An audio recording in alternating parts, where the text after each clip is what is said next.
Եվ 1000 տարվա հեռանկարը կախված է նաև մեր գիտակցման հետ, որ մենք պետք է մեր միջավայրում առանց կողմնակի օգնության ապրելու հնարավորություն ունենանք եւ հմտություն ձեռք բերենք։ Ես ձեզ ուրիշ բան էլ ասեմ։ Օրինակ, տարիներ առաջ, երբ որ մենք ոչ Ադրբեջանի հետ ենք խոսում, ոչ Թուրքիայի հետ ենք խոսում։ Երբ որ մեզ պետք էր Ադրբեջանին ինչ որ բան ասել, մենք երրորդ երկրի միջոցով խաբար էինք ուղարկում։ Եվ երրորդ երկրի միջոցով էլ պատասխան էինք ստանում։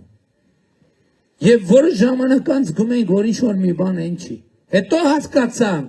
որ ոչ մեր ուղարկած խաբարն է ճիշտ գնում տեղ հասնում, ոչ էլ իրենց տված պատասխանն է գալիս ճիշտ տեղ հասնում։ Ընդ որում, երբեմն չարամիտ, բայց միշտ չի որ չարամիտ, որովհետև կան նրբություններ, որ process-ի մեջ անընդհատ ելնող մարդը գիտի, բայց ով որ 5 րոպե առաջ է եկել, ինքը չի հասկանում նրբությունները եւ ուղերձները փոխանցելիս ծռված, թեքված, դեֆորմացված է ուղարկում։ Եվ հետեւաբար մենք որոշել ենք, որ պետքա մեր միջավայրում կարողանանք ինքնուրույն ապրենք։